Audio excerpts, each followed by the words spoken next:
భారత రాజ్యాంగంలో గవర్నర్ పాత్ర ఎప్పుడూ కీలకమైందే, కొన్నిసార్లు వివాదాస్పదమైంది కూడా.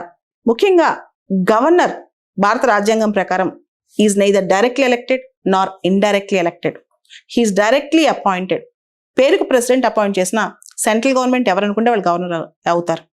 స్టేట్లో రీజనల్ పార్టీ పరిపాలిస్తున్నప్పుడు లేదా ఇంకొక పార్టీ పరిపాలిస్తున్నప్పుడు, సెంటర్లో నేషనల్ లెవెల్లో వేరే పార్టీ పరిపాలిస్తున్నప్పుడు ఈ గొడవ ఎక్కువ అవుతుంది. ఎందుకంటే గవర్నర్ ఏమో వేరే పార్టీ ఆశ్రిత పక్షపాతంతో ఇక్కడికి వస్తారు, లోకల్లోనేమో ఇంకొక పార్టీ ఉండటమో లేదా అపోజిషన్ పార్టీ ఉండటమో జరుగుతుంది. ఇలా జరుగుతున్నప్పుడు గవర్నర్ ఎవరికి సపోర్ట్ చేస్తారు? ఏదైనా పరిస్థితులు వచ్చినట్టు గవర్నర్ ఏం చేస్తారు? మన రాజ్యాంగంలో ఆర్టికల్ 356 ఉంది, ఆర్టికల్ 356. దీని ప్రకారం ఒక రాష్ట్రము ఆ రాష్ట్రం రాజ్యాంగం ప్రకారం నడవట్లేదు, ఆ రాష్ట్రంలో కాన్స్టిట్యూషన్ మిషనరీ ఫెయిల్ అయిందని చెప్పి గవర్నర్ నేరుగా ప్రెసిడెంట్కి రిపోర్ట్ పంపించవచ్చు 356 ప్రకారం. సో ఆ రిపోర్ట్ బేస్ చేసుకుని ప్రెసిడెంట్ రూల్ పెట్టవచ్చు అనమాట. గవర్నర్ రిపోర్ట్ పంపిస్తేనే రాష్ట్రపతి పాలన విధించే అవసరం లేదు, కానీ జనరల్గా గవర్నర్ రిపోర్ట్ పంపిస్తుంటారు. దీని మీద 2016లో పొలిటికల్ సైన్స్లో కూడా క్వశ్చన్ వచ్చిందనమాట. అప్పట్లో అరుణాచల్ ప్రదేశ్, ఉత్తరాఖండ్ 2 చోట్ల గవర్నర్ ఇది ఆర్టికల్ 356 ఉపయోగించి అక్కడ ప్రెసిడెంట్స్ రూల్ తీసుకొస్తే రెండింటినీ కోర్టు తప్పుపట్టింది అనమాట. దీనికి సంబంధించి గవర్నర్ పాత్ర ఆర్టికల్ 356. సో ఆర్టికల్ 356 అనే ఒక ఆర్టికల్ రాజ్యాంగంలో చాలా సార్లు దుర్వినియోగం అయింది గవర్నర్ చేతులు అని చెప్పి చాలా మంది అంటుంటారు. సో ఈ విషయం పక్కన పెడితే ఇంకొక ఆర్టికల్ మన కాన్స్టిట్యూషన్లో ఆర్టికల్ 201 ప్రకారం గవర్నర్ కొన్ని బిల్స్ను, అంటే స్టేట్ లెజిస్లేచర్ పాస్ చేసిన బిల్స్ను ప్రెసిడెంట్ యొక్క ఆమోదం కోసం రిజర్వ్ చేయొచ్చు అనమాట. ఈ విషయంలో కూడా స్టేట్ గవర్నమెంట్కి గవర్నర్కి చాలా సందర్భాల్లో పడట్లేదు అనమాట.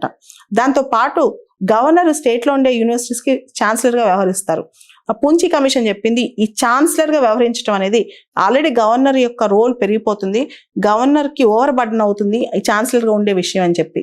సో గవర్నర్ అంటారు కొన్ని సందర్భాల్లో అన్నీ నాకు రావాలి, అన్నీ నాకు తెలియాలని. అసలు గవర్నర్ పాత్ర ఏంటి? గవర్నర్ ఒక సింబాలిక్ హెడ్డా, కేవలం కాన్స్టిట్యూషనల్ హెడ్డా, కేవలం సెరిమోనియల్ హెడ్డా? ఇదే పెద్ద క్వశ్చన్ అనమాట. Governor has the right to consult, right to warn and right to encourage the government. At the same time governor only rubber stamp మాత్రమే కాదు. ఎందుకంటే మన కాన్స్టిట్యూషన్లో ఒక పర్టికులర్ ఆర్టికల్ ఉంది, ఆర్టికల్ 163. ఆర్టికల్ 163లో ఒక స్పెషల్ మాట ఉంది, అది ప్రెసిడెంట్ కూడా లేదు. గవర్నర్ జనరల్గా కౌన్సిల్ ఆఫ్ మినిస్టర్స్ చెప్పిన మాట వినాలి, కానీ కొన్ని సందర్భాల్లో గవర్నర్ డిస్క్రిషన్ వాడొచ్చు, అంటే గవర్నర్ విచక్షణ వాడొచ్చు. ఏది గవర్నర్ విచక్షణ కిందకు వస్తుందో అది గవర్నర్ డెసిషన్ తీసుకుంటారు అని చెప్పి. ఈ విచక్షణ అనే మాట ఆర్టికల్ 74లో ప్రెసిడెంట్కి లేదు, కానీ ఆర్టికల్ 163లో గవర్నర్కి ఉంది అనమాట. సో అయితే ministers hold office during the pleasure of the governor. Article 164 of the constitution ప్రకారం ministers hold office during the pleasure of the governor if they pass some remarks which are derogated to the dignity of the governor's office, any individual minister can be sacked by the governor. అంటే ministers governor pleasure మీద ఆధారపడి ఉంటారు. వాళ్ళు కనుక governor office సంబంధించి ఏదైనా dignity తగ్గించే మాటలు మాట్లాడితే ఇండివిజువల్ మినిస్టర్స్ని తీసేసే పవర్ గవర్నర్కి ఉంటుంది. అయితే ఇక్కడ ఒక మాట, గవర్నర్ పాత్ర భారత రాజ్యాంగంలో కీలకమైంది, దాన్ని ఎవరు తప్పు పట్టట్లేదు. అయితే భారత రాజ్యాంగంలో ఆర్టికల్ 164లో కానీ అక్కడ సెంట్రల్ ఆర్టికల్ 75లో కానీ ఒక మాట ఉంది, the CM shall be appointed by the governor and on his recommendation all other ministers. CM governor చేత అపాయింట్ అవ్వబడతారు, సీఎం సిఫార్సుల మేరకు other ministers, and they hold the office during the pleasure of the governor అని అర్థం. అంటే pleasure of the governor అంటే గవర్నర్కి ఇష్టం వచ్చినప్పుడు వాళ్ళు తీసేస్తామని కాదు, సీఎం రికమెండేషన్ మీద తీసేసేయాలి. అంటే గవర్నర్కి అంత వైడ్ డిస్క్రిషనరీ పవర్స్ రాజ్యాంగకర్తలు ఇవ్వలేదు. దాంతో పాటు రాజ్యాంగంలో ఏ వ్యవస్థ అయినా రాజ్యాంగం ప్రకారం నడవాలి, కానీ రాజ్యాంగానికన్నా ఎబో కాదు. అండ్ ఇండియన్ కాన్స్టిట్యూషన్లో మనం ఒక డెమోక్రటిక్ సెటప్లో ఉన్నాం. డెమోక్రటిక్ సెటప్లో ఎలక్టెడ్ గవర్నమెంట్ అనేది ఒకటి ఉంటుంది. ఎలక్టెడ్ గవర్నమెంట్కి రెస్పాన్సిబిలిటీ ఉంటుంది.